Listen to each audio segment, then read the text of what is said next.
Finally करते हैं Infinix GT 10 Pro का extreme test. After a long time मुझे Infinix का कोई फोन पसंद आया तो हमने सोचा अब इसका रिव्यू करते हैं। ये पहला ऐसा Infinix का फोन है जिसका हम रिव्यू कर रहे हैं और जिसके लिए मैं बहुत एक्साइटेड हूँ। हमने इसमें बहुत सारे टेस्ट किए हैं और उसके बारे में आपको सब कुछ डिटेल में बताएंगे, फिर आप डिसाइड कर सकते हैं कि आपको ये फोन लेना है या नहीं लेना है।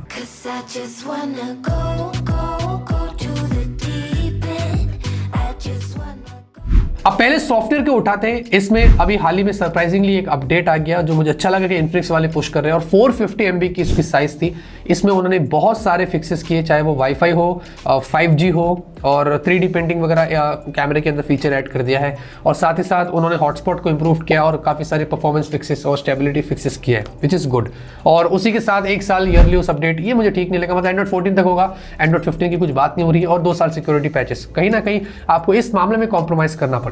बाकी कोई मेजर बग अभी तक हमने नोटिस नहीं किया है। बस हाँ, जब आप स्वाइप्स बहुत ज़्यादा फास्ट करते हैं, होम स्क्रीन से ऐप ड्रॉअर में जाते हैं या ऐप ड्रॉअर से होम स्क्रीन पर आते हैं, वो स्टॉप हो जाता है स्लाइट। हो सकता है जो टच रिस्पॉन्स है इसका ये इशू हो सकता है।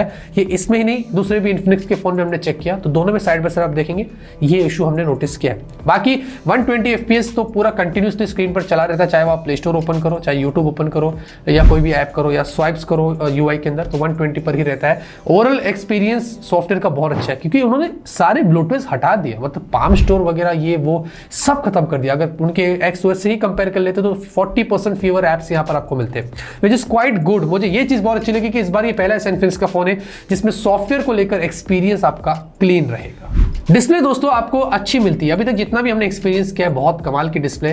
पंच होल बहुत छोटा है, चिन भी बहुत कम है प्राइस के हिसाब से। स्क्रीन गार्ड उन्होंने पहले से लगा कर दिया है और NEG की डिस्प्ले के ऊपर प्रोटेक्शन भी आपको अलग से देखने को मिलती है, विच इज गुड। और 120 हर्ट्ज एमोलेड डिस्प्ले, ब्राइटनेस बहुत अच्छी है। इंडोर आउटडोर विजिबिलिटी हमने चेक किया, हमने आउटडोर को इस बार ज्यादा प्रेफरेंस दिया क्योंकि रिव्यू है, तो बाहर बहुत इस्तेमाल किया, काफी अच्छा विजिबल डिस्प्ले था और always on display was okay. लेकिन यूट्यूब में HDR का सपोर्ट मिलता है, विच इज गुड। नेटफ्लिक्स पर HD है, HDR नहीं, हाउएवर इसमें वाइड बैंड L1 दिया गया है। Amazon के ऊपर HD के साथ फुल HD का भी आपको सपोर्ट मिलता है, जो हमने ये नोटिस किया। बाकी डिस्प्ले में जो एक्सपीरियंस है, जितना भी हमने इस्तेमाल किया, जो विवी एंगल से जो क्वालिटी है, वो सब कुछ अच्छा है। परफॉर्मेंस के लिए इसमें MediaTek Dimensity 8050 6nm वाली लेटेस्ट 5G चिपसेट और ये 3 GHz पर क्लॉक है। एंड्रॉइड स्कोर पहले जो था उससे अभी दोनों में ज्यादा फर्क नहीं आया, बस थोड़ा ही फर्क आया है जो आप देख सकते हैं। मतलब पहले कुछ 6,90,000 का था तो अभी कुछ 6,80,000 के आसपास है।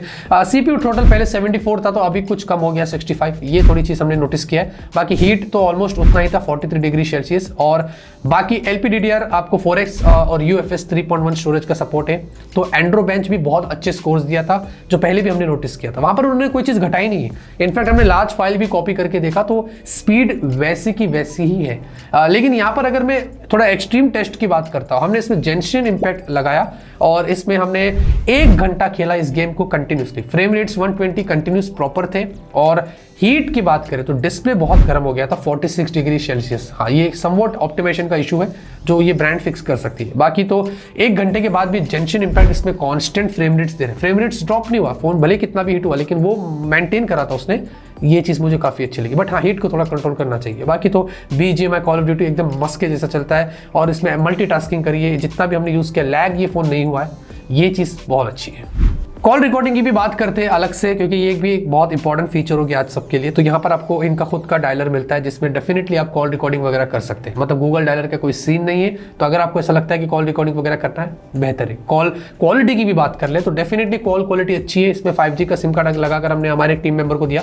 हम रिव्यूज ऐसे ही करते हैं कि रियल बंदा यूज करे और उसका जो एक्सपीरियंस है वो हमसे शेयर करे, तो हम आपको बताएं कि एक्जैक्टली क्या है। 5G को लेकर कोई भी कंप्लेंट्स नहीं है, 5G के नेटवर्क को लेकर, डाउनलोड्स को लेकर सब कुछ बढ़िया था। तो कॉल क्वालिटी, कॉल रिकॉर्डिंग वाले ये सारे जो फीचर्स हैं वो अच्छे हैं। बैटरी के लिए भी दोस्तों इसमें हमने काफी अच्छे टेस्ट किए हैं। अगर मैं पहले चार्जिंग की बात करूं तो 5000 mAh बैटरी इसमें दी गई है और 45 वाट चार्जर से जब हमने चार्ज किया तो 50 मिनट के आसपास ये फुल चार्ज हुआ, विच इज कन्वीनियंट। लगा था कि वैसे ही होगा, लेकिन अगर एक्सट्रीम टेस्ट की बात करें, दिन से लेके रात तक हमने इसको पूरा टेस्ट किया तो सुबह 11:15 के आसपास हमने इसको यूज करना स्टार्ट किया, 100% चार्ज था और शाम के 6:30 बजे तक कंटिन्यूस यूज करने पर 45% पर आ गया और रात के 12:30 तक ये 18 हो गया। इससे ये पता चलता है कि हमने ये एक्सट्रीम किया है आपको बताने के लिए कि भाई कंटिन्यूसली गेम खेल रहे हैं, कंटिन्यूसली वीडियोस देख रहे हैं, कंटिन्यूसली फोटोज ले रहे हैं, तो ये रात तक 18% हुआ। अगर आप नॉर्मल यूज करते हो डेफिनेटली आपको 20 से 25% के ऊपर तो मिल ही जाएगा। और थोड़ा अगर आप हैवी यूज भी करते हैं तो ये रिजल्ट आपके सामने, इससे ये पता चलता है कि बैटरी अच्छी है। कुछ ऐसा खेल उन्होंने कांड नहीं किया है जो सॉफ्टवेयर में गड़बड़ी कर दिया, कुछ ऐसा अपडेट के साथ प्रॉब्लम दे दिया कि जिससे बैटरी में इशू हो, ऐसा अभी तक हमने कोई भी चीज नहीं देखी है। कैमरे को लेकर भी दोस्तों काफी सारी चीजें आपको बतानी है। देखिए कैमरे में अभी तक हमने कोई चेंजेस नहीं देखा है, जो पहले आपको बताया था अनबॉक्सिंग के वक्त वो सेम यहाँ पर हमने रिजल्ट्स देखा है, हमने कोई चेंजेस नहीं देखा। और कैमरे को लेकर उन्होंने कोई मेजर अपडेट भी नहीं दिया कि कैमरे में कुछ फिक्सेस हुए हैं। वैसे 108 मेगापिक्सल सेंसर दिया है आपको, वैसे OIS नहीं मिलता है, ये आपको समझना है। और एक डेप्थ सेंसर आपको अलग से मिलता है और मैक्रो मिलता है। वैसे इसमें कोई अल्ट्रावाइड सेंसर नहीं है, तो ये एक कमी यहाँ पर है।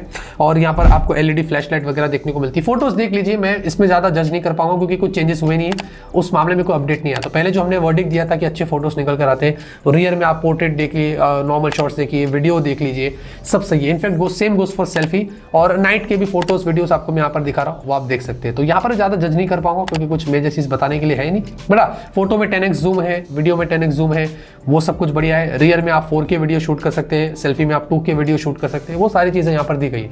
तो कैमरे को लेकर भी बीइंग अ गेमिंग स्मार्टफोन मुझे लगता है कि अच्छे खासे फोटोस आप समवॉट निकाल सके।